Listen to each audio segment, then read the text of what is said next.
Salut à tous. Aujourd'hui, je vous dévoile encore une nouvelle méthode issue du dernier générateur d'images de ChatGPT. Vous avez été très nombreux à apprécier la vidéo sur le Starter Pack et 30 autres effets sidérants que je vous mets en lien ici. Cela a suscité votre intérêt. Bon, c'est vrai que c'est un peu en vogue. Vous savez que sur cette chaîne, j'essaie de traiter d'à peu près tous les sujets liés à l'IA. Parfois, je me dis, zut, j'ai pas eu le temps de traiter ceci, zut, j'ai pas eu le temps de traiter cela, mais c'est comme ça. La veille technologique est énorme. Il faudrait que les journées durent 48 heures.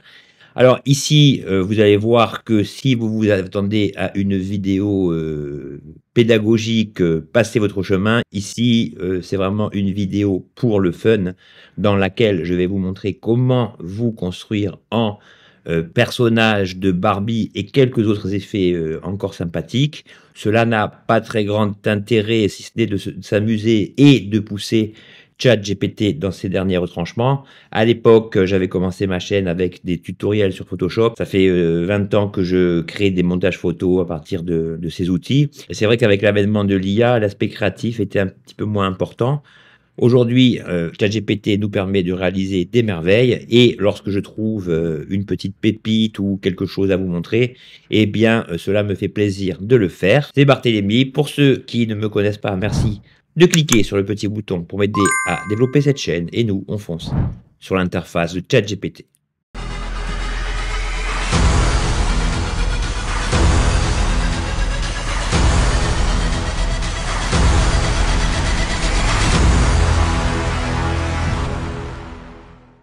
Nous voici sur l'interface de ChatGPT. Alors, je ne sais plus comment cette idée de créer des personnages Ken et Barbie Mattel m'est venue. La première chose que je me suis dite, c'est bon, ben je veux me faire virer pour des questions de droit d'auteur.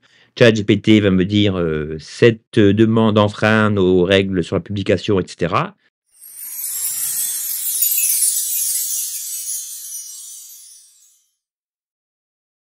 Donc, je lui ai demandé, tu es concepteur de figurines Mattel, j'ai besoin de créer une occurrence de cet homme version poupée.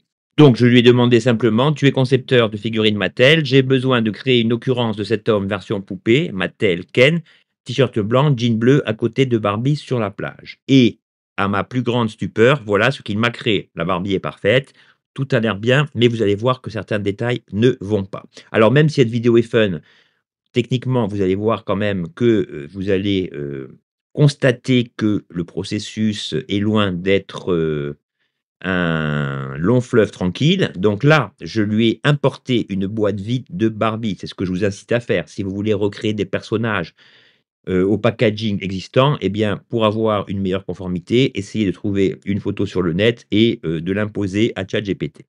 À partir de là, je lui ai dit, crée une déclinaison de ce personnage dans une boîte typique Mattel, avec le nom Lemmy en lieu et place du nom Barbie, voire modèle joint. Donc, première occurrence. Voilà, je suis bien dans la boîte. L'ensemble est super bien fait, mais ici, il y a deux problèmes. Le premier, c'est que l'ensemble est mal cadré. J'aurais voulu une boîte de plein pied. Et le deuxième problème, c'est que ici, eh ben, là, on a affaire à un unijambiste, parce que si mes pieds sont ici, eh bien, il est évident que le personnage n'est pas proportionné par rapport au contenant. Donc, je lui ai demandé, recentre l'image afin qu'elle tienne dans le cadre et rajoute un blister en plastique sur la boîte. Et voilà donc le blister en plastique. Mais ici, seul un des deux problèmes relevés a été réglé, car j'ai toujours ce problème de jambe. Donc j'ai insisté, je lui ai soumis deux images. La première est celle-ci,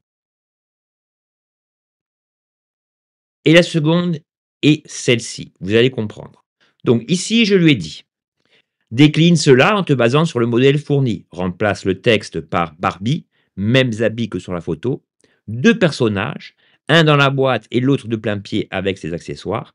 Veille à ce que les articulations correspondent à celles figurant sur la deuxième photo jointe. Voilà le but d'avoir importé cette photo propre aux articulations des poupées Mattel.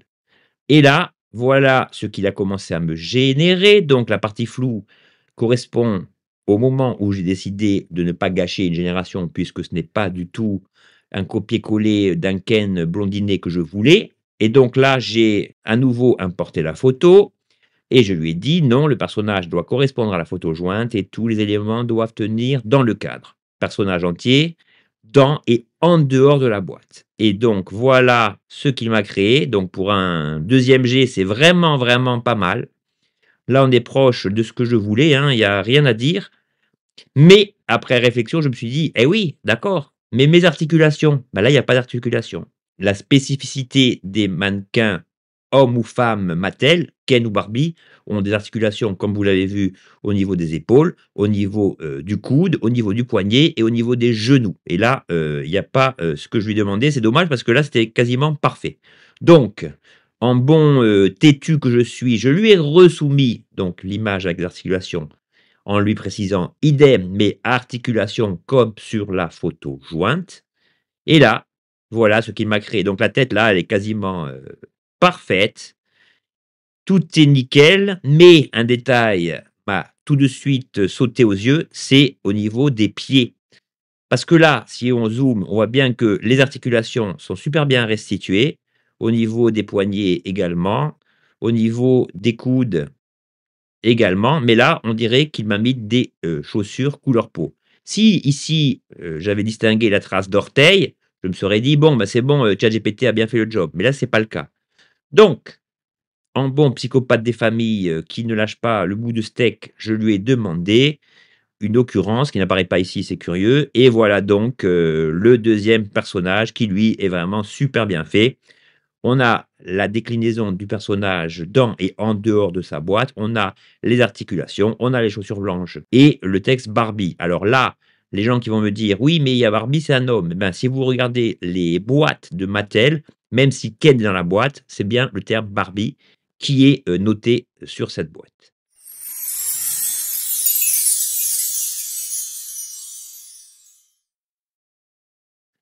Alors ensuite, j'ai importé cette boîte de G.I. Joe, donc le logo G.I. Joe, la représentation, graphique de ce dernier et le personnage avec ses accessoires. Et là, je me suis dit: «Bon, bah, on va tester, pourquoi pas?»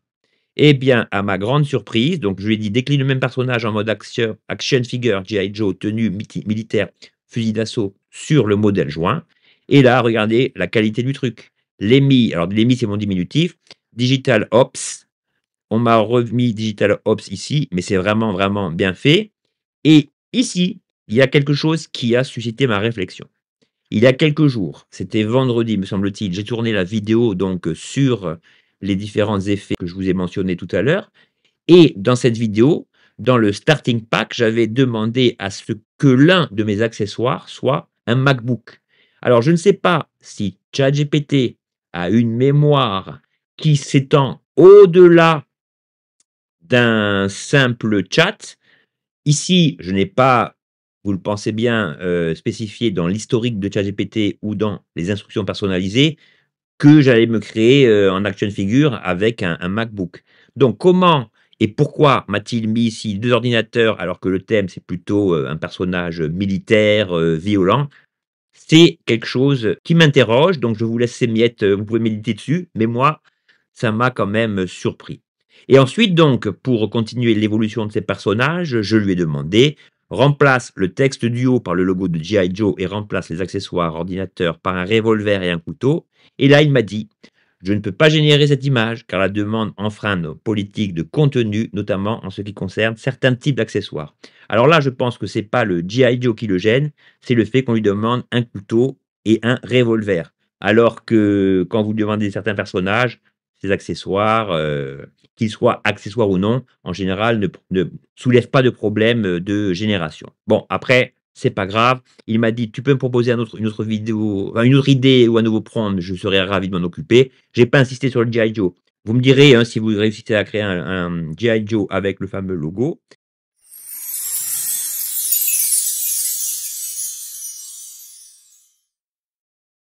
Alors, pour les plus anciens, dans les années 70 et 80, on avait 2 types de mannequins. On avait les Big Jim que vous voyez ici et les Action Joe. Donc le Big Jim, quand vous lui, pliez le bras, il y avait le biceps qui jaillissait et l'Action Joe, il avait un petit bouton amovible dans le dos qui faisait bouger le bras. C'était vraiment les 2 trucs avec lesquels on jouait quand on était petit et je me suis dit: «Ben tiens, je vais essayer de me créer en Big Jim». Donc là, je ne me suis pas cassé la tête. Je lui ai, fourni une boîte avec un Big Jim. Donc il faut savoir que les Big Jim avaient tous un short rouge, hein. Avant l'avènement de Pamela Anderson, sachez que le Big Jim a détenu le monopole du port du maillot rouge. Ça, il faut quand même le savoir et je vous le confirme ici. Donc là, je lui ai dit: «OK, crée une poupée Big Jim basée sur l'exemple fourni avec la tête du chauve à barbe, moi», et voilà ce qu'il m'a créé, un Big Jim. Donc là, il m'a très légèrement, avantagé au niveau du corps. Le maillot rouge est bien restitué. On a bien les articulations, donc l'ensemble est bien foutu. J'ai pas insisté là-dessus. Bon, la boîte est un peu psychédélique, mais l'ensemble est pas mal.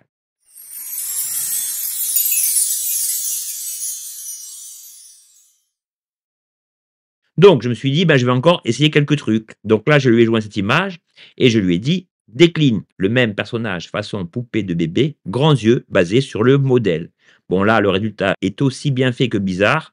Me voilà donc en mini bébé qui aurait développé un système pileux précoce, pour un âge, aussi peu avancé. Donc là, vous voyez que le poupon quand même, reprend un peu les attributs physiques du personnage qu'on a joint en photo, et ici, si vous cliquez et que vous regardez le logo qu'on m'a mis, ben, on dirait moi, avec un coup de soleil en plein Sahara, complètement halluciné, bon, c'est pas grave, c'est rigolo. Voilà, je voulais vous montrer cette autre possibilité, et enfin, je lui ai dit: «Idem, poupée en chiffon». Bon ça, refus catégorique, j'ai pas insisté, et après je me suis dit: «Tiens, je vais essayer de boucler la boucle».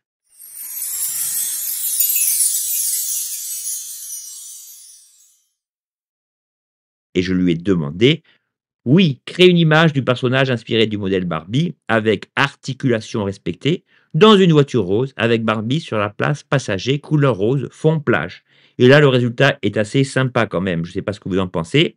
On a bien les articulations, on a bien, ce qu'on lui a demandé, sauf que je lui ai demandé que l'homme devait conduire. Et là, il a inversé le truc. Donc n'oubliez pas que c'est vous qui êtes, le maître, et que l'IA doit vous mener au chemin, à l'endroit que vous lui avez demandé.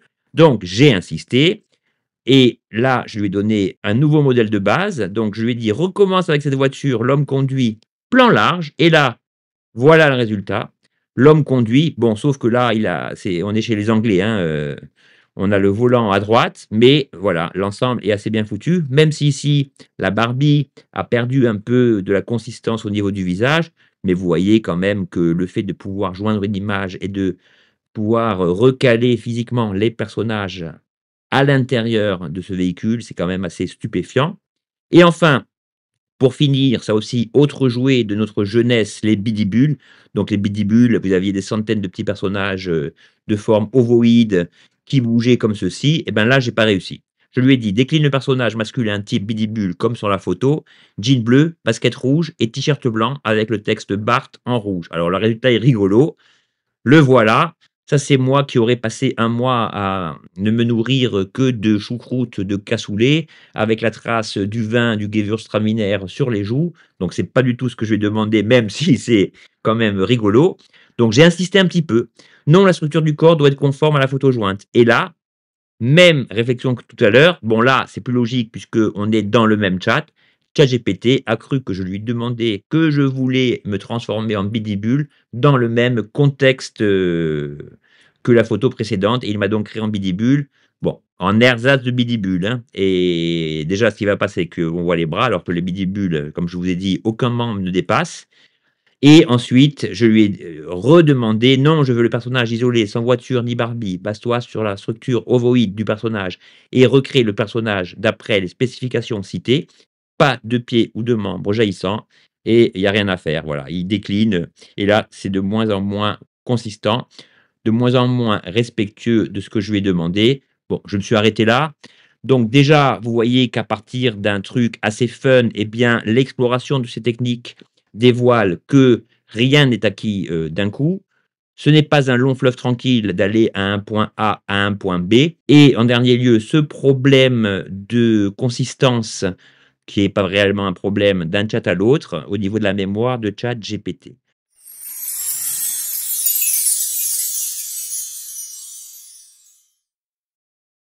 Ainsi, vous avez bien compris que le but de la vidéo n'était pas simplement de vous montrer comment se transformer en Ken, mais bien comment pousser la précision de vos prompts pour arriver à ce que vous voulez.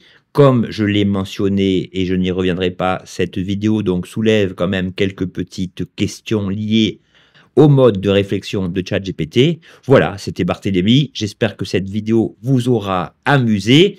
Si vous voulez voir la première vidéo que j'avais réalisée, qui est assez dense, assez longue, mais qui vous montre près de 50 types d'utilisation de ChatGPT, enfin Image Generator, je vous mets le lien ici. Et donc, il s'agit déjà de la 3e vidéo que je poste sur le sujet. Une 4e est en cours puisque j'aborde 10 façons d'utiliser ce chat GPT de manière professionnelle pour vos créations graphiques avec des éléments que vous n'avez sans doute pas vus ailleurs. Si vous patientez, vous aurez le plaisir, enfin du moins je l'espère, de voir cette dernière vidéo. En attendant, je vous souhaite de bons tests et une excellente journée. Ciao à tous!